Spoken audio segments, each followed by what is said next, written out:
అందరికి నమస్తే. రాజకీయం, సినిమా, గమ్మత్ ఇచ్చంత్రాలు, వైరల్ అవుతున్న వీడియోలు, తిరితిరి వార్తలతో మైక్కి ముచ్చట్లు తయారుగున్నాయి. చలో చూసేద్దాం పాని. అందుకంటే మొదలు హెడ్లైన్స్. అటు గులాబీ దండు, ఇటు జగిత్యాల పబ్లిక్ మామూలు ఖుషీలో లేరు కదా. ఎందుకో తెలిసేగా, నిన్ననే కేటీఆర్ జీవన్ రెడ్డిని కలిసి అత్తుకొని మాట ముచ్చట పెట్టిరు కదా.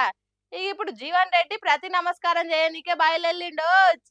ఎందుకో, ఏం కథనో, ఏం చేయబోతుండో పాండ్రి చూద్దాం. ఆహా, చూస్తందుకు ఎంత సూడ సంపు ఉంది కదా కేసీఆర్ జీవన్ రెడ్డిల కలయిక.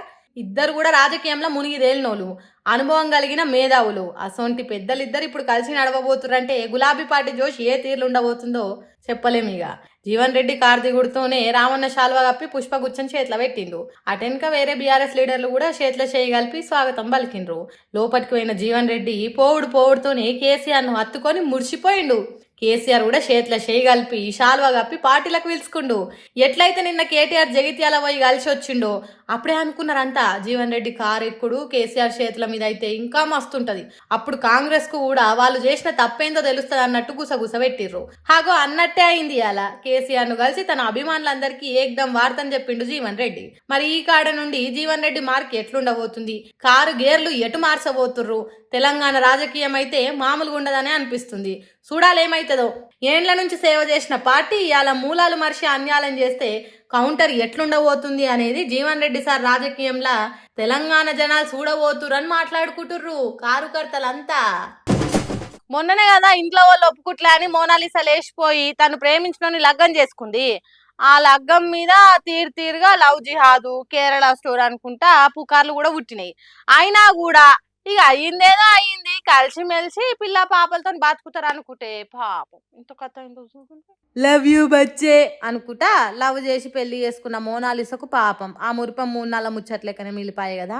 కుంభమేళాల పూసలు అమ్ముకుని ఓవర్ నైట్ స్టార్ అయింది, హీరోయిన్ అయింది, యాడ్లు చేసింది, మంచిగా పెద్ద సెలబ్రిటీ రేంజ్ పోతుంది అనుకుంటే నడుమిట్లనే నాకు ఫర్మాన్ ఖాన్ అంటే చాలా ఫైరం, ఆయన లేకుంటే నేను బతకలేను అని ఇంట్లోకెళ్ళి పారిపోయి పెళ్లి చేసుకుంది. సరేగా అయ్యిందేదో అయ్యింది అనుకునే టైంకు సీన్ మొత్తం ఉల్టా అయింది. పాపం బుజ్జికి పెళ్లి మురిపం తీరకముందే జైలు కోట్ల చుట్టూ తిరిగే కథ అయిందిగా. ఏం లేదులా, మోనాలిసాకు మెడల పుస్తపడే టైంకు ఆమె ఏజ్ 16 ఏళ్ళేనట. అంటే మైనరేనట, ఇంకా మేజర్ కాకముందే లగ్గం చేసుకుందట. ఇంకేముందిగా సీదా పెనివిటి మీద పోక్సో కేసు నమోదైంది. తప్పుడు కాయిదాలు పెట్టి ఆమెను మేజర్ అని అందరినీ నమ్మించి లగ్గం చేసుకున్నారట. మైనర్ అంటే చట్టాలు గిట్ల ఒప్పుకోవు కాబట్టి ఆధార్ కార్డుల వయసు ఎక్కువ వేసుకున్నారట. ఇక దొంగోడు ఎన్నటికైనా దొరకక తప్పదు కదా. ఎందుకో డౌట్ అనుమానాలు వచ్చి ఆఫీసర్లు లోతుగా విచారణ చేస్తే అస్సలు ముచ్చట బయటపడ్డది. సర్కార్ లెక్కన 2009 సంవత్సరంలో పుట్టిందంట మోనాలిసా. అంటే ఆమె వయసు ఇప్పుడు 16 సంవత్సరాలే అన్నట్టు.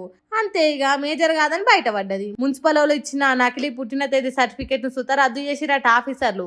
మైనర్ అయిన మోనాలిసాను కావాల్సుకునే కుట్రలు చేసి ఇట్లా లగ్గం చేసుకున్నారనే అనుమానాలు ఉన్నాయి అంటారు ఆఫీసర్లు. సుషిరా ఎంత కథ అయిందో. హాయిగా హనీమూన్ ట్రిప్ ఎంజాయ్ చేయాల్సిన జంట ఆగమాగమయ్యారు.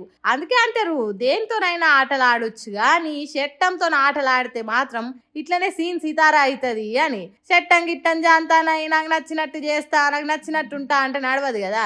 మరి మోనాలిసా ఇంటోళ్ళు ఏం ఆలోచన చేస్తారు, ఆమె భవిష్యత్తు ఏమైతుంది, ఏం కథ అనేది రాని తెలుస్తుంది.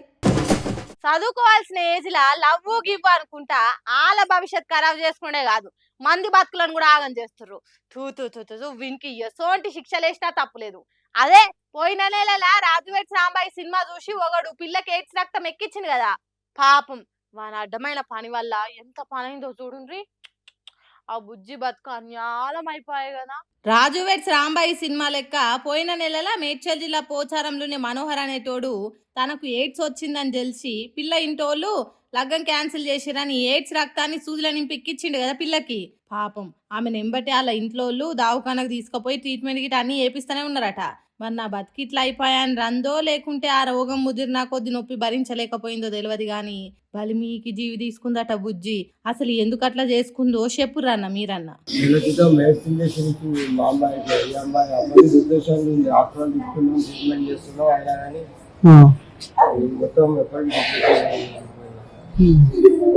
ఎంపడి ఎంబడి ఉంటున్నాం అంతా చూసుకున్నా కానీ బయటకి వెళ్ళి చూసి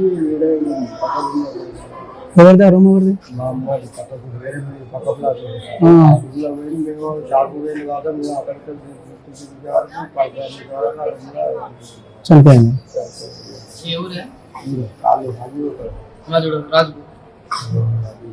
అయ్యో పాపం నా జిందగీ ఇట్లా అయిపోయే అని రంది మనసులోనే పెట్టుకొని ఎంతగానం గుమిలిపోయిందో నెల రోజుల సంధి ఆన్ని వేసుకుంటే పానం పోతుందని లగ్గం వద్దనుకోనికే చేసిన ధైర్యము బతకనికే చేయలేకపోయినావా తల్లి? నీకు ఉరేసుకోనికి ధైర్యం ఎట్లా వచ్చిందమ్మా? పాపం మీ అమ్మ నాయనలైన యాదికి రాలేదా తల్లి నీకు? మీ అమ్మని చూడు ఎంతగానం కొట్టుకుంటూ ఏడుస్తుందో. నీ కోసం దునియాతోని కొట్లాడి వాడిని జైలు లేపించి నా బిడ్డ కోసం మేము నిలబడతాం అనుకున్న అయ్యవల కోసమైనా బతకాల్సింది కదా. అనవసరంగా వాళ్ళ మీదకి పానాలు తీసుకుంటువి. ఇవాళ రేపు టెక్నాలజీ ఎట్లయింది, ఈ రోగం ఎట్లనో అట్లా తగ్గుతుండేనేమో. అనవసరంగా తొందరపడ్డావమ్మా.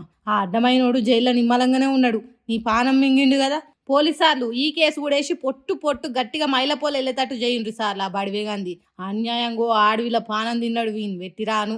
ఇగో ఇప్పటి పోరలకు చెప్తున్నాము, పానం విలువ ఎంత గొప్పదో తెలుసుకోర్రి. కష్టం వస్తే కొట్లాడుర్రి, అంతేగాని ఇట్లా పిచ్చి పనులు చేసి పానాలు తీసుకోకుర్రి.